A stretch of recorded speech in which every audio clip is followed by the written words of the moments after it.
Nuestra carta.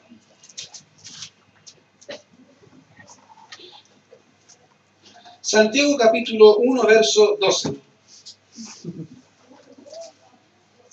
Santiago capítulo 1, verso 12. Vamos a estar viendo esa porción de las Escrituras. Y dice: bienaventurado el varón que soporta la tentación, porque cuando haya resistido la prueba recibirá la corona de vida que Dios ha prometido a los que le aman.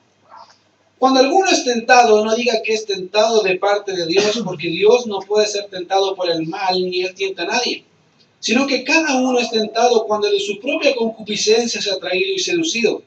Entonces, la concupiscencia, después que ha concebido, da a luz el pecado, y el pecado, siendo consumado, da a luz la muerte.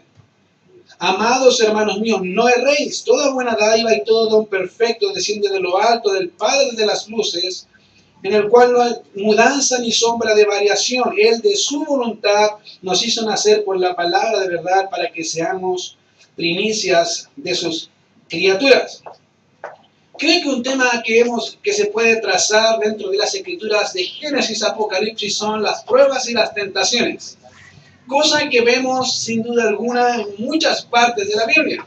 Si empezamos viendo Génesis, vamos a encontrar que dentro de ella se encuentran uno de los peores acontecimientos que ha pasado a la humanidad, ya que Adán y Eva pecaron. Una de las cosas que le doy gracias al Señor es que hace mucho tiempo tuve el privilegio de enseñar a un grupo de hermanos sobre Génesis. Y si podría decir de alguna forma, dentro de la Biblia, uno de los libros que más me gusta es Génesis. Porque en Génesis se establecen las bases de la fe, básicamente cristiana, y también de las bases de la historia, las bases de la familia, las bases de la sociedad, y todo lo que tiene que ver con los principios de cómo se establecen las cosas, cómo Dios quiere que funcione, están en Génesis. Y este tiempo he tenido la oportunidad de poder hablar y enseñar a algunos hermanos sobre algo de Génesis, y una de las cosas que veo ahí es obviamente la participación del hombre y obviamente Dios. Esta semana hablando de eso y cómo Dios instruía a Adán sobre las órdenes que no tenía que hacer. Una de las cosas que dije fue básicamente que Dios manda a Adán a guardar y labrar el huerto.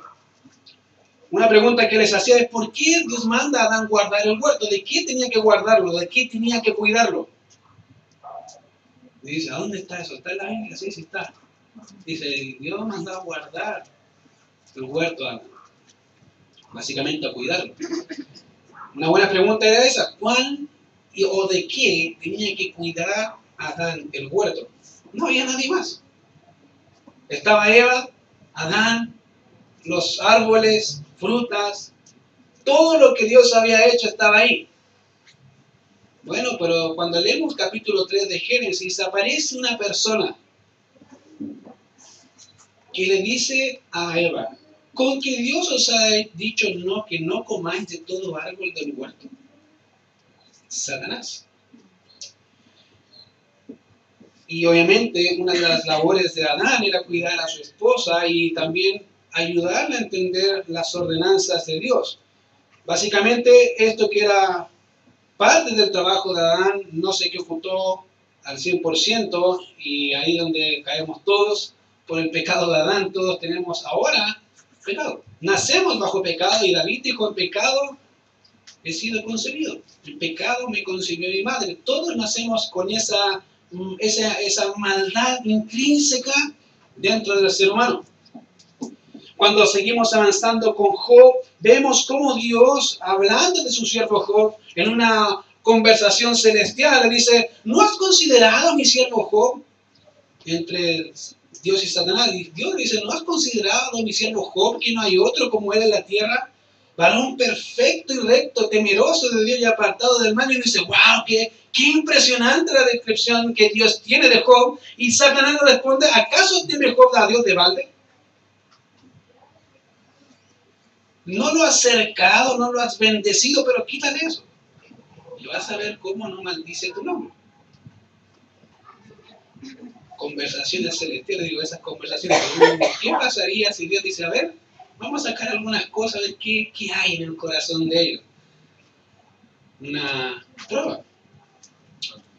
Vemos en el caso de David cuando pecó tomando a Betsabé, pero en cada parte de la Biblia, y quiero llegar a esto, hay partes y hay lugares donde vas a encontrar pruebas y tentaciones, pruebas y tentaciones.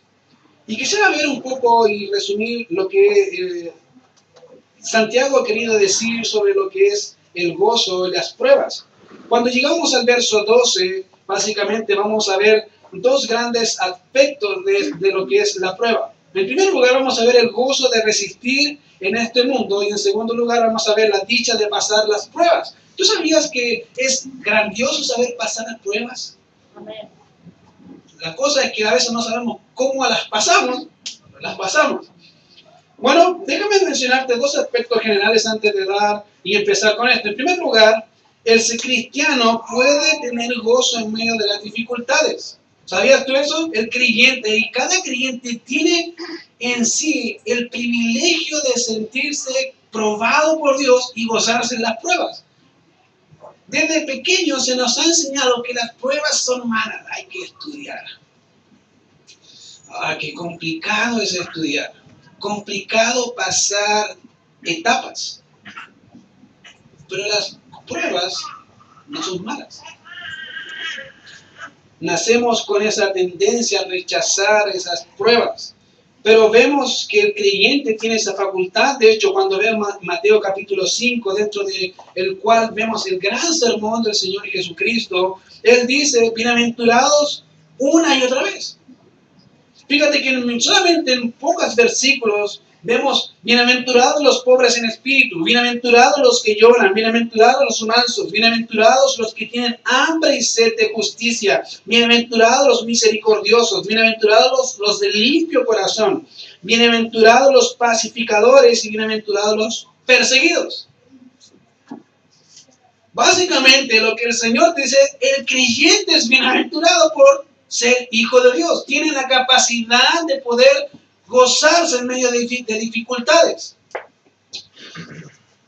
Ese es nuestro primer aspecto general. Fíjate que dentro de ello hay otro aspecto y que el creyente debe entender muy bien y tú debes entender muy bien, y es tu estado espiritual. Debes comprender cómo estás con Dios y lo que Dios quiere de ti. Sin esto es difícil evaluar tu propia vida con Dios y tu crecimiento, de manera que eres una presa fácil para el diablo. ¿Tú sabes cómo los lobos cazan ovejas? El lobo, por lo general, y obviamente los que son mamíferos y comen carne, lo que hacen, no van al animal que está en medio de la manada. Pacientemente espera aquel animal que lentamente se separa del rebaño.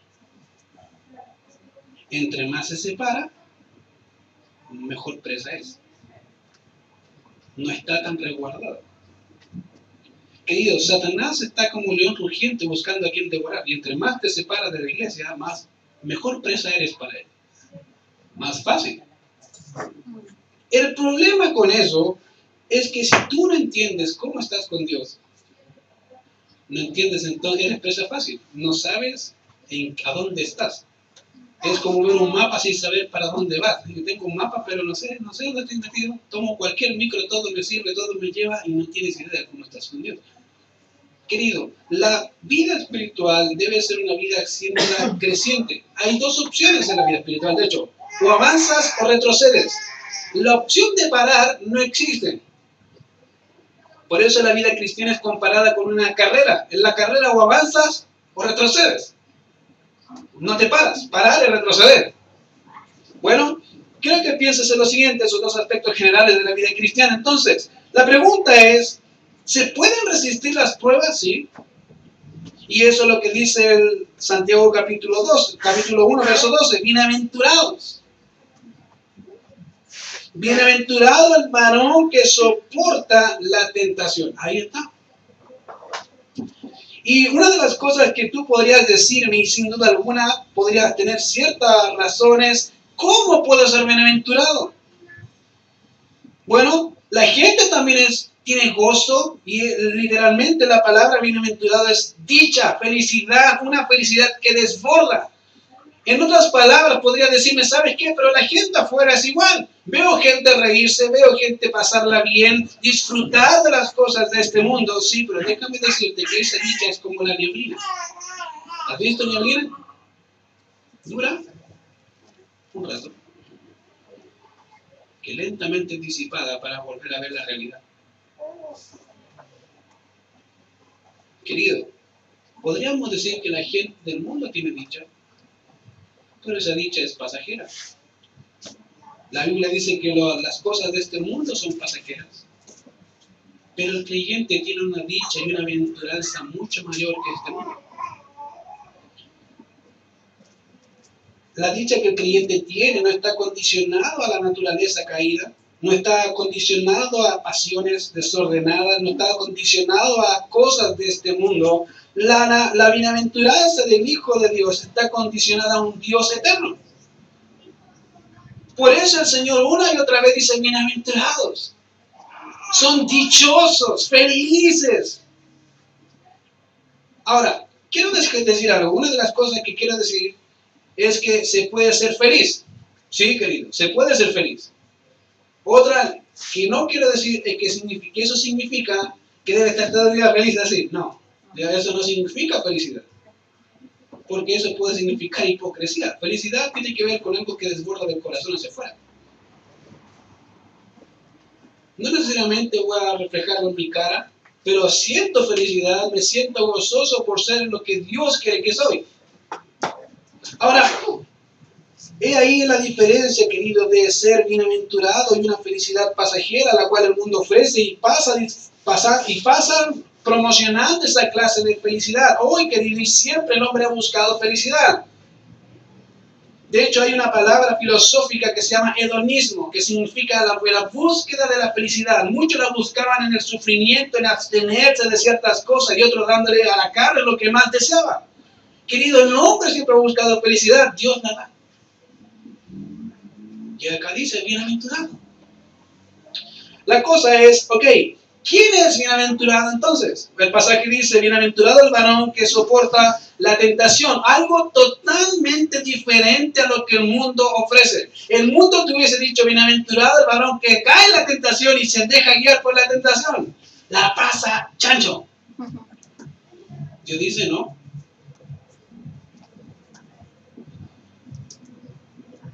Dice, bienaventurado el varón. Y lo interesante es que dentro del idioma griego hay dos palabras que pueden significar varón u hombre. Una de esas palabras básicamente es antropos, donde nosotros sacamos la palabra humanidad. Básicamente esa palabra denota de forma genérica la raza humana a diferencia de los animales. Somos hombres, como término genérico. ¿Ya? Y la palabra que encontramos en nuestro texto no es antropos, es la palabra aner, que puede significar varón, hombre, puede significar también esposo. Ahora, la idea de este texto podría ser traducida más o menos así: bienaventurado el hombre o aquel hombre que. Por lo tanto, hace de esa bienaventuranza algo más local. Solamente es bienaventurado aquel hombre que hace cierta cosa. Solamente él. Es más local. Esto implica que la bienaventuranza es puntual, es específica y es para cualquiera que quiera recibirla. Querido, mira, Dios siempre está dispuesto a ser feliz, pero va a tener una cosa que tienes que hacer: obediencia. Fíjate que dice bienaventurado el varón, lo cual obviamente da paso a nuestro segundo punto, y es que este hombre que es bienaventurado, que goza de un gozo inagotable, se encuentra aguantando y resistiendo. Algo paradójico. ¿Cómo alguien que va a ser bienaventurado es alguien que aguanta?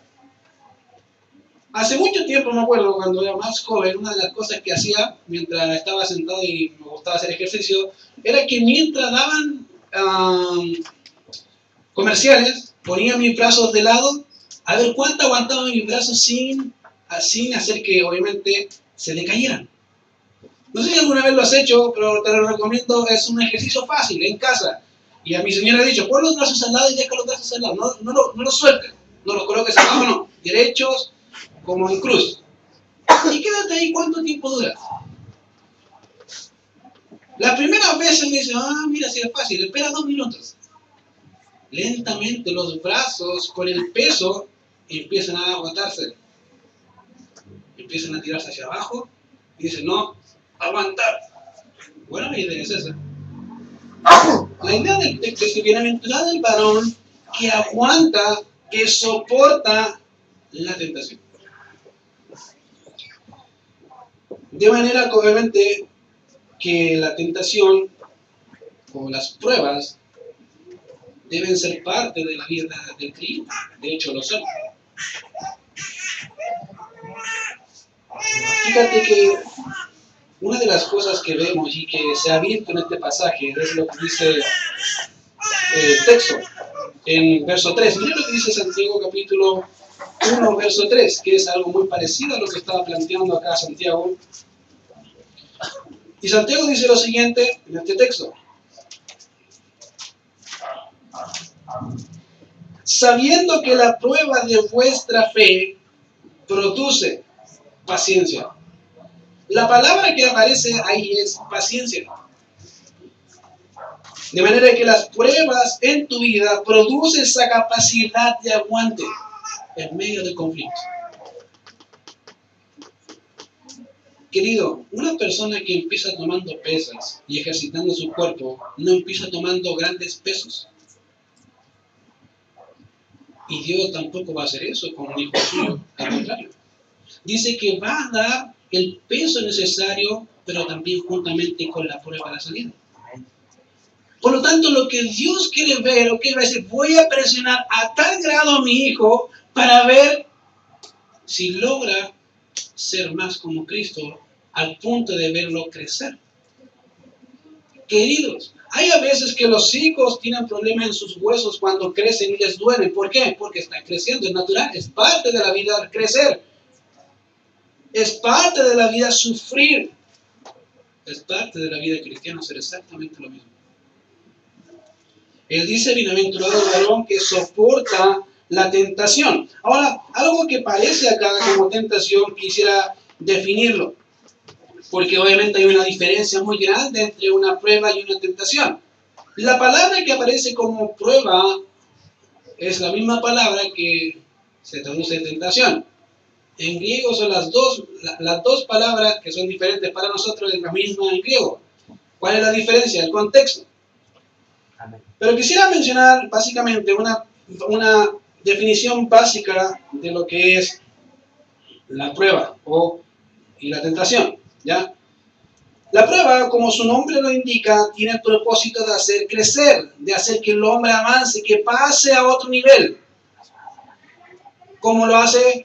Básicamente un profesor. La idea del profesor, cuando es buen profesor, no es hacer la prueba para que el hombre fracase, para que el niño se sienta como un menospreciado que es falta de entendimiento. No, la idea es que el niño pueda avanzar a otro nivel y poder aprender lo que necesita aprender. Bueno, eso es lo que significa prueba. La diferencia de la prueba con la tentación es que la tentación, el propósito de ella es hacerte caer. Esa es la diferencia. Un ejemplo que le puedo dar de eso es, yo cuando no era creyente, prefiero decir, cuando no era creyente, de vez en cuando se me ocurrían ciertas maldades, sobre todo cuando era más niño. Me acuerdo en una instancia cuando estaba en el colegio que en ese tiempo una de las cosas que se hacía era desatarle el zapato al compañero y amarrárselo a la mesa.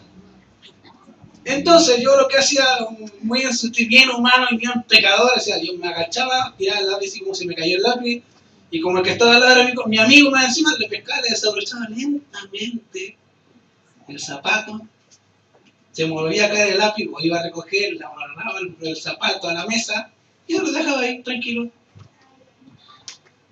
La cosa que era para mí graciosa era que al momento del recreo, como todos salían corriendo, yo salía corriendo y él salía detrás conmigo junto a la mesa.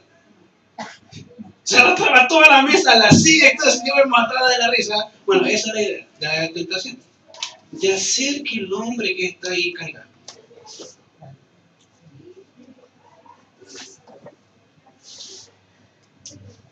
El texto dice, bienaventurado el varón que soporta la tentación, que en este contexto debe ser traducido como prueba.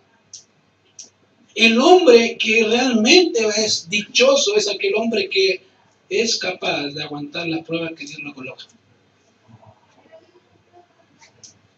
Que es capaz de decir, gracias a Dios, no importa, estoy sufriendo, la estoy pasando mal, pero gracias te doy a ti. El contexto, queridos, básicamente de los hermanos acá no era muy fácil. Eran judíos. Muchos de ellos probablemente perseguidos por sus mismos compatriotas. Y Santiago les dice, hermanos, bienaventurados son. ¿Qué? Sí. Siéntense dichosos por participar de los sufrimientos de su Señor, por ser hijos suyos.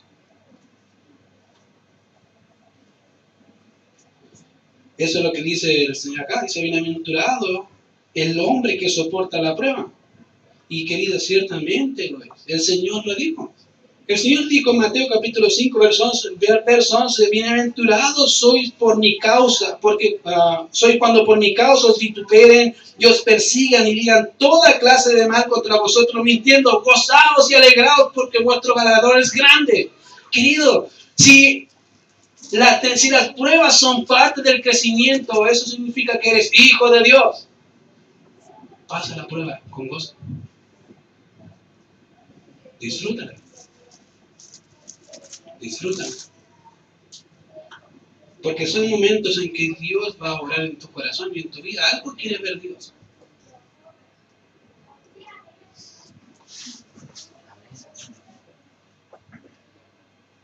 ¿Cuál es el resultado y la dicha de pasar la prueba? Bueno, fíjense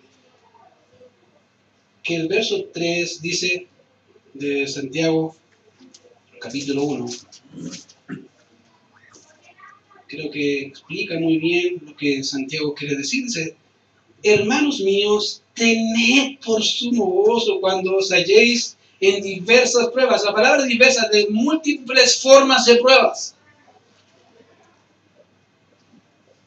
Dice, bienaventurados sois cuando os halléis en diversas pruebas. Y podrías decirme, ¿sabes qué, hermano? Tú no sabes mi vida, tú no sabes que me despidieron de mi trabajo, no tengo empleo, tengo una familia que alimentar, tú no sabes cómo es mi esposo en casa, mi señora en casa, no sabes los problemas que paso. Yo te puedo decir, sí, no lo sé, pero sí sé algo. Dios te dice que eres bienaventurado.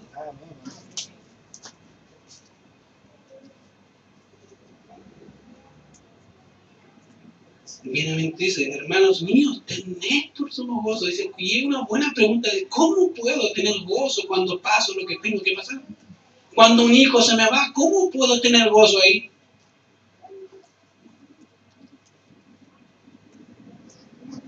Fíjate que una de las cosas que dice el texto en capítulo 12, que sea capítulo 1, verso 12, dice, porque cuando haya resistido la prueba.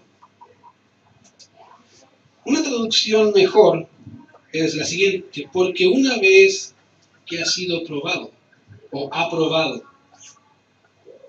básicamente Dios tiene un estándar de aprobar a la gente. Dice, este pasó,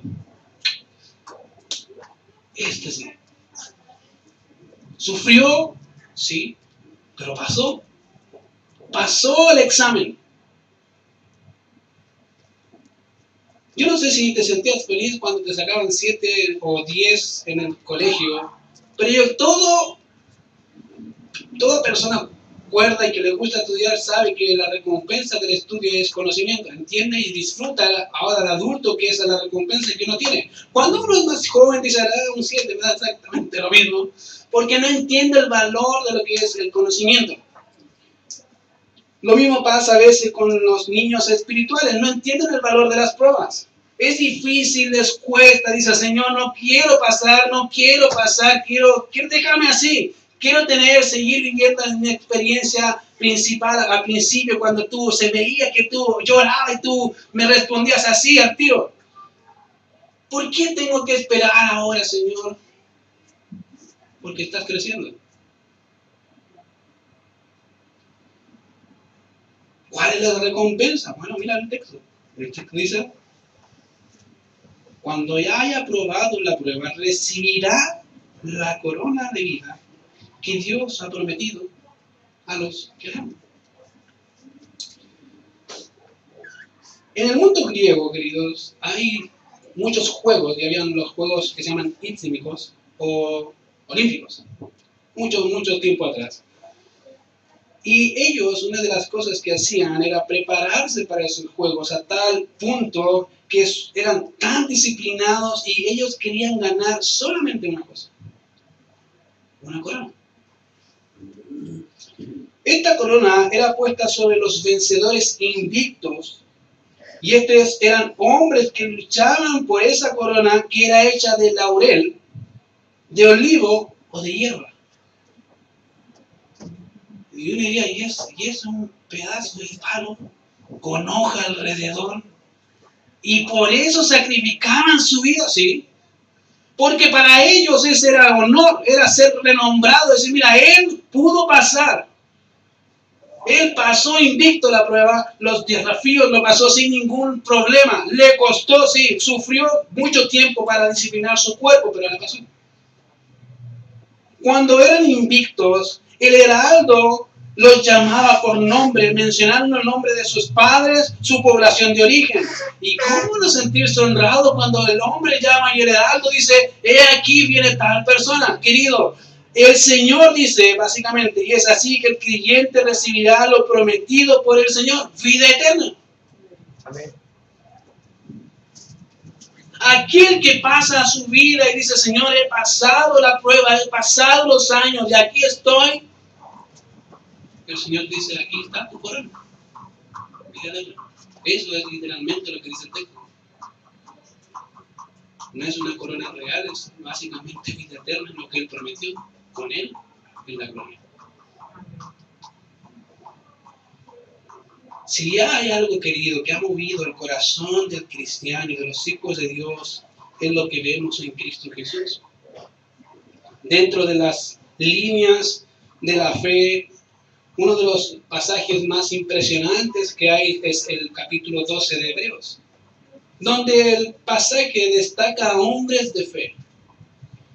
El versículo 2 dice, puesto los ojos en Jesús, el autor y consumador de la fe, el cual por el gozo puesto delante de él, mire, menospreció el oprobio. Querido, Cristo Jesús dice, sufrió la cruz, menospreció esa cruz, menospreció el sufrimiento y se sentó a la diestra del trono de Dios. Querido, estamos acostumbrados a ¿qué? A querer la gloria sin sufrimiento. La Biblia no te dice eso. La Biblia te dice que para tener gloria hay que sufrir. Cristo lo sufrió. Vamos a la gloria, querido. Camina hacia allá.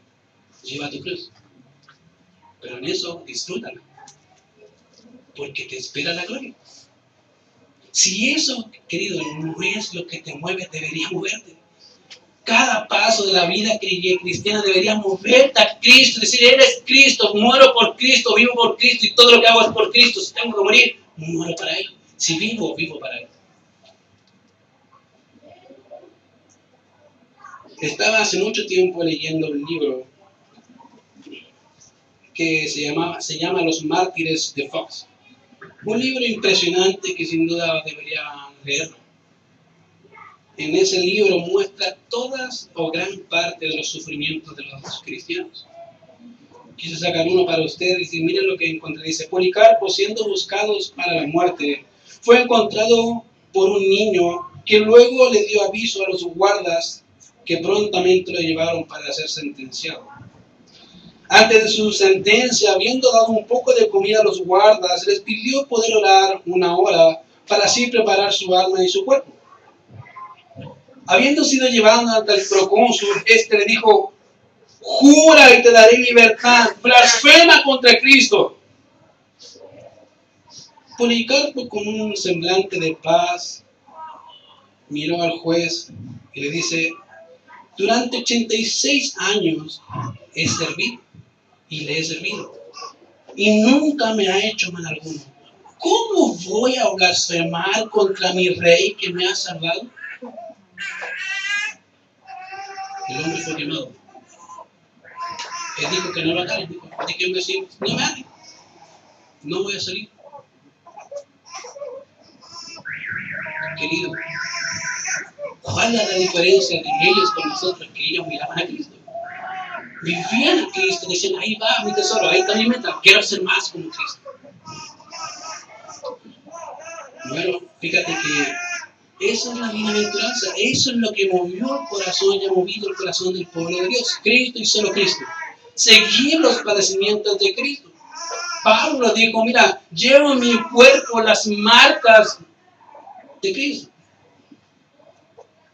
Y eso no significaba que si es un tatuaje, que Cristo te ama, no, significaba que lo persiguieron, casi lo dejaron medio muerto. Pero ahí estaba sirviendo al Señor, no importa si tengo que sufrir. Querido, bienaventurados son el varón que soporta la prueba. Dios te lo dice. En segundo lugar, es necesario entender muy bien las diferencias entre lo que es la prueba y la tentación. Como ya les dije, la prueba básicamente es para hacer crecer y madurar al Hijo de Dios. La tentación hace todo lo contrario. Debes saber entenderlo y debes saber diferenciarlo. Porque a veces puede ser que estés pasando por una prueba y tú digas, es tentación. Sí, puede pruebas convertirse en tentaciones, sí, hay casos de la Biblia que sí. Vemos en el caso de Job cómo Dios probó a Job, y una de las cosas que veo en el libro de Job, cuando él habló, dice, Job, no atribuyó a Dios despropósito alguno. En todo esto no pecó Job. ¿Por qué? Dios tiene propósitos. ¿Cuáles? No tengo idea. No pecó. Pero podría haberse convertido esa prueba en tentación sin duda si él hubiese blasfemado en contra de Dios. Ese era el fin de Satanás, ¿no? Hacerlo caer. Pero fíjense que ahí hay una conversación celestial, como les decía, en que vemos a Dios obrando en Job. Era una prueba que podría convertirse en tentación fácilmente, sí. Querido, ¿cuál es la diferencia? ¿Qué hace diferente de una prueba a una tentación? La obediencia. Haz lo que Dios te dice que hagas. Entender eso, querido, es crucial. No solo nos dice mucho de lo que Dios hace en el creyente, sino que también nos muestra la naturaleza humana, cómo somos nosotros. Y cuando pienso en esto, me acuerdo hace mucho tiempo atrás de un experimento que hice yo con niños. De vez en cuando me hace vuelta a hacer experimento con niños. Y me acuerdo hace mucho tiempo que una de las cosas que siempre he escuchado de los niños y me llama la atención es que cuando tú les preguntas cómo se portaron, todos te dicen que se portaron bien. Aunque el cabro chico, tú lo miras y un pecador empedernido con patas chiquitito caminando por ahí. Pero siempre se porta bien. Me acuerdo en una ocasión que un niño le pregunto, le digo, hola, ¿cómo estás? Bien, sí, bueno, qué lindo. ¿Cómo te portaste hoy? Bien, me dice él. Oh, qué lindo. Le preguntamos a tu mamá y se miró al cielo. Algo encontró en las nubes que se dio la media vuelta y se fue.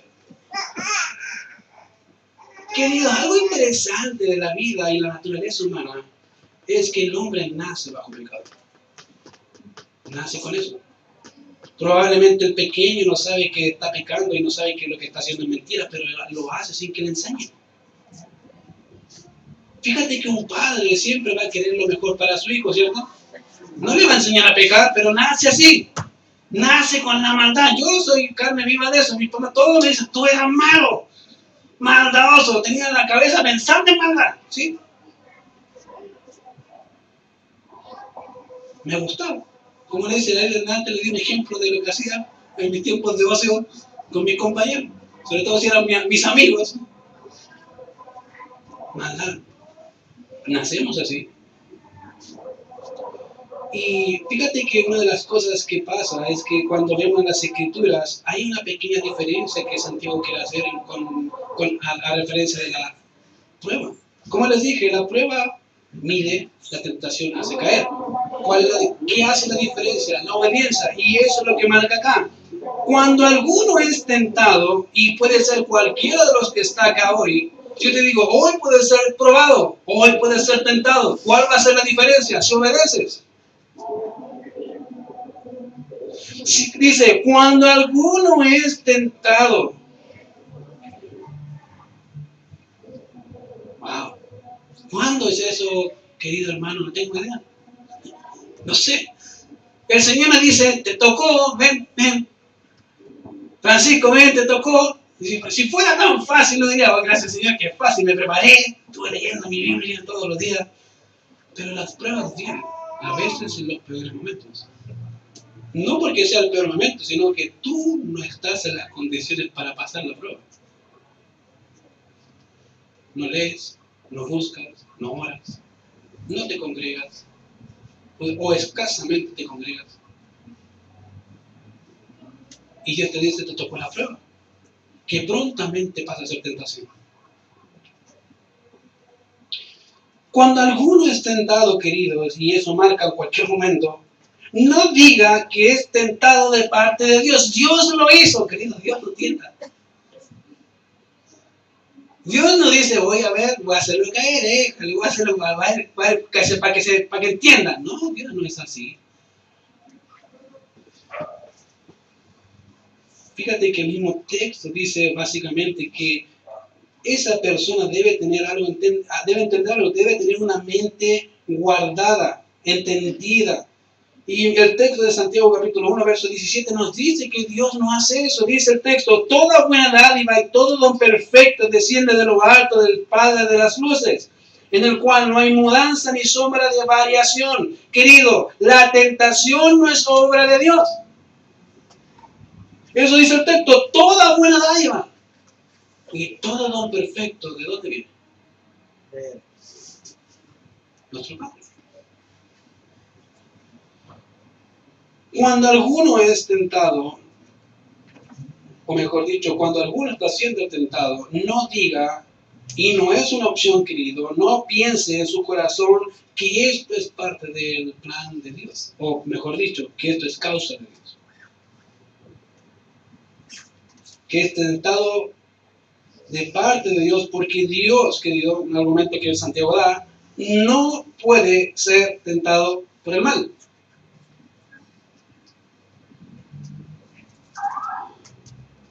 Y se podría pensar con esto que tiene que ver con Satanás. Mucha gente dice, viste, Satanás no puede tentar a Dios. Y déjame decirte que sí, Satanás no puede tentar a Dios. Fíjate que, aunque veamos Job, capítulo 1, verso 9, que dice, no te teme a ti, Job de balde. ¿Se acuerdan la conversación celestial que Dios está hablando con Satanás? Le dice, tú lo has sacado, Dios, Job te teme porque tú le das cosas, Dios. Sácale eso y mira cómo no vas a blasfemar. Y después exactamente el mismo argumento, pero quítale todo, quita su salud, Dios. Y vas a ver cómo no va a blasfemar. Dios le dice, ok, le quita la salud, pero no toque su vida.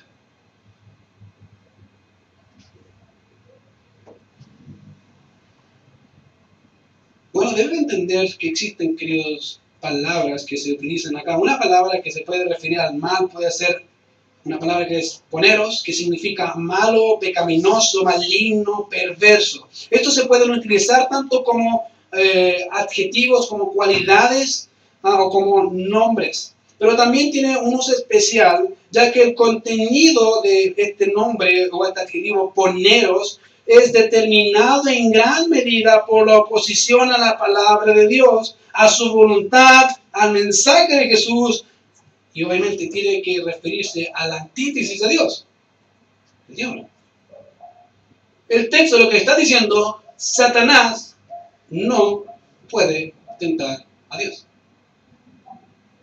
Eso dice acá. Cuando no diga que es tentado de parte de Dios, porque Dios no puede ser tentado por el mal, por el maligno. No. Entonces, podríamos decir entonces, y voy a hacer un pequeño paréntesis. ¿Cristo podía pecar? Según este texto, si Cristo es Dios, incapaz. ¿Por qué? Porque hay algo que nosotros sí tenemos que Cristo ni Dios tiene. Concupiscencia.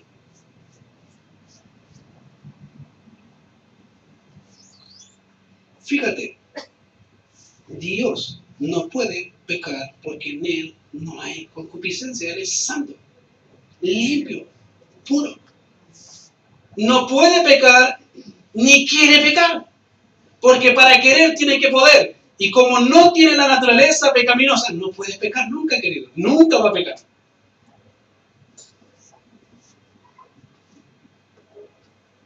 A su vez que existe otra palabra que tiene el sentido de carencia de algún bien, ya sea moral, material o físico. Por ende, cuando se habla de mal, en este pasaje no tiene que ver específicamente con Satanás. Tiene que ver con atribuirle a Dios una falta, algo que está en contra de su carácter, que Dios mintió, que Dios hizo algo que no dijo, que Él dijo que iba a hacer y no lo hizo. Querido, eso es la palabra aquí. Es atribuirle algo a Dios que no es así. Recuerdo hace mucho tiempo, en un momento difícil de mi vida, que llegué a una conclusión, creo, blasfema, engañado por mi pecado y mi maldad, de decir, Dios no es así. Dios sabía que era soberano, y sé que es soberano. Pero llegué a un punto de encasillar a Dios en mi teología, que había muchas cosas que no entendía. Tuve que reconocer que me había creado un Dios parecido al de la Biblia, pero en mi mente. Tú dices, Señor, perdón, porque creé un ídolo parecido a ti, muy semejante a ti, pero tú no eres así. Tú no haces lo malo, tú no me haces caer. Y tuve que aprender a entender que hay cosas que necesito seguir aprendiendo y necesitamos seguir aprendiendo.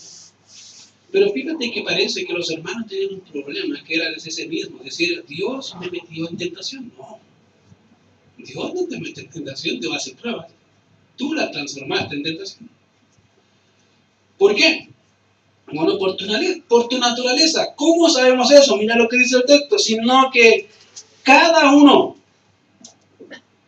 o sea, con ese cada uno estamos todos, ¿ya? Todos aquí, sino que cada uno es tentado cuando de su propia concupiscencia.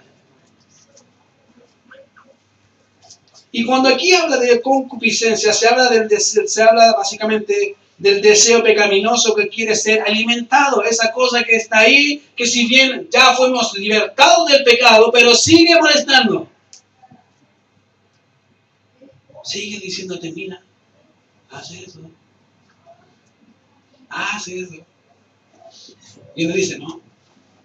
Y empieza a ofrecer, aunque está crucificado juntamente con Cristo, te habla de vez en cuando con una convicción. Nadie lo va a ver. Y el que se fue, ¿verdad? ¿Verdad, Señor? Y uno piensa que Dios me diga la cosa peor. Dice, Dios me está hablando, que pude hacerlo, tengo la libertad. Dice, ya caíste. La cocinado. ¿Por qué? Porque dice acá, sino que cada uno es tentado cuando de su propia, de sí mismo, de su propia naturaleza caída, que si bien está crucificada, pero querido, no está muerta, estoy hablando de vez en cuando. Me acuerdo una vez, estaba trabajando con un pastor amigo, y yo llevaba la carretilla, súper feliz, conversando con él de la vida, y de repente dejo la carretilla frente a una ferretería donde tenían sus vitriales para ver, mostrar sus cosas que vendían, y sin darme cuenta coloco la carretilla y le pego al vidrio, me pidió el vidrio, y dije, el vidrio, y más estaba trabajando para él, y no había nadie. Lentamente se me pasó algo que pasó, nadie lo vio. Nadie lo vio. Ya. Terminamos con el pastor dijo, mira, ¿sabes qué? Nos rompimos el vidrio afuera, tú dinos cuánto sale y te lo pagamos.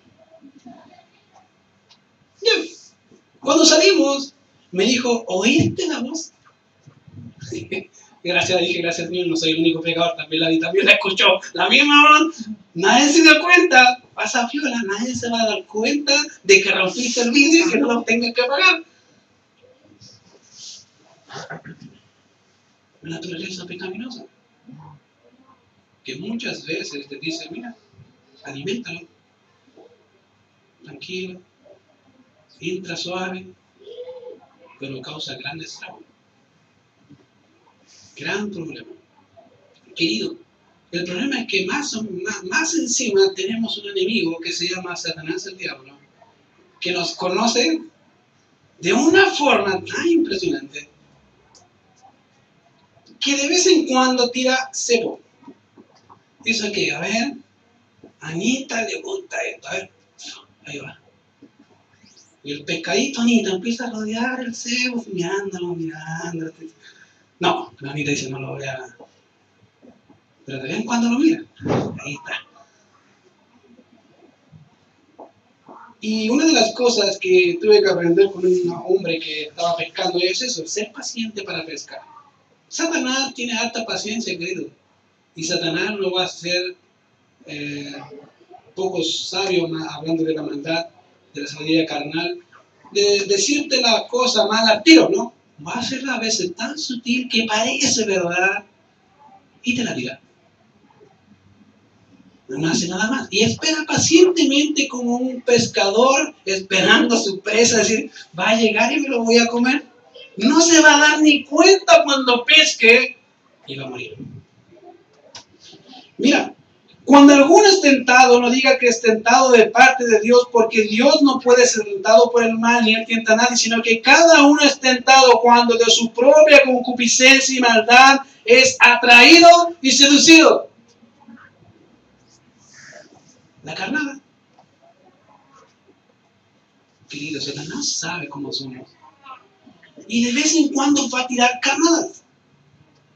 Va a decir, voy a ver si pesca de a poco. No tan rápido. La cosa es que entre más cerca del anzuelo, mejor.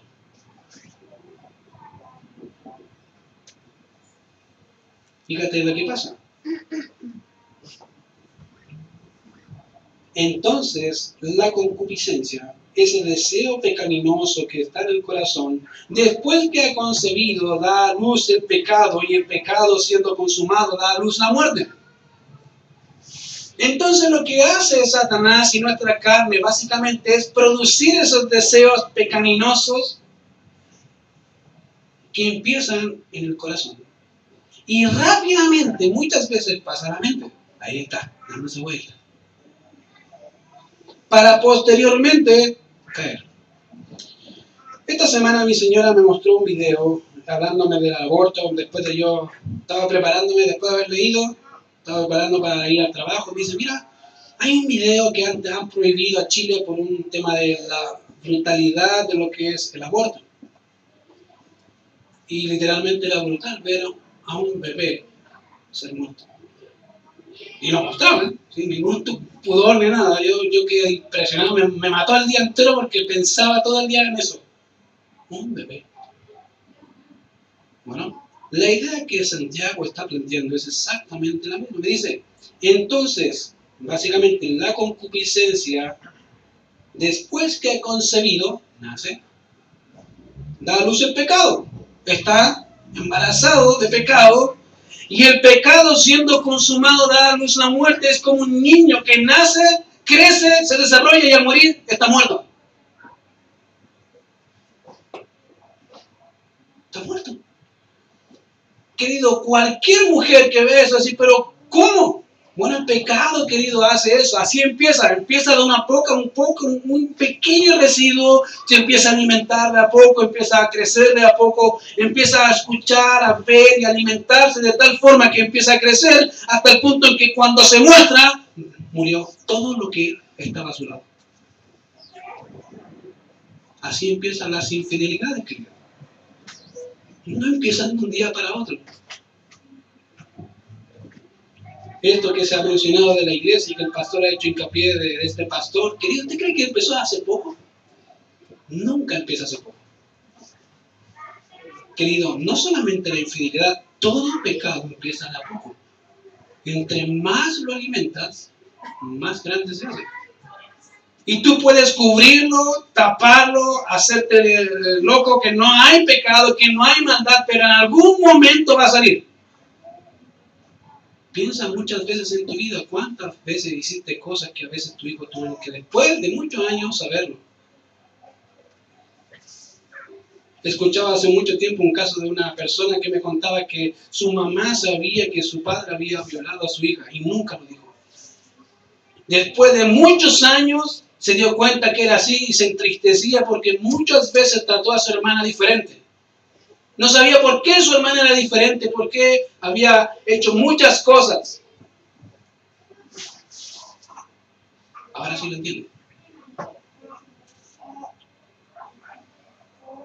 El pecado siendo consumado da a luz la muerte, y Dios lo dice, la paga del pecado es muerte, donde tú lo encuentres.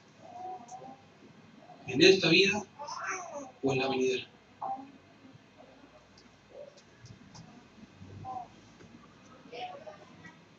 Amados, dice el texto, verso 16. Amados hermanos míos, dicen, no erréis, no se equivoquen, no piensen de esa forma, no piensen que Dios es el autor de la maldad, no. Él dice, toda buena dádiva y todo lo perfecto desciende de lo alto del Padre de las luces, en el cual no hay mudanza, no cambia, no varía, no es que a veces sea medio malo, medio bueno, no, siempre es igual, siempre es bueno, siempre es misericordioso, siempre es lleno de gracia, siempre es lleno de amor, porque Él es así. Dice, Él de su voluntad nos hizo nacer, querido, con la palabra de verdad, para que seamos primicias de sus criaturas. Básicamente te dice, ese Dios te salvó. Amén. Ese Dios que a veces tú puedes pensar que es medio malo, no es malo, Él te salvó. Si no hay mayor prueba de amor que es esa, y no entiendes, entonces no entiendes quién es Dios. Querido, la Biblia dice que ni lo alto ni lo profundo, ni ninguna otra cosa creada nos separará del amor de Cristo. Ni la muerte, ni la vida. Ni ángeles, ni principados, nada. La pregunta es, ¿qué vas a hacer? ¿Cómo está tu estado espiritual con Dios? ¿Podrías decir que estás como un atleta espiritual ejercitándote? ¿O un anoréxico espiritual que apenas comienza? Querido, las pruebas van a venir, pero ten cuidado de que esa prueba no pase a ser tentación. Vamos a ver. Señor,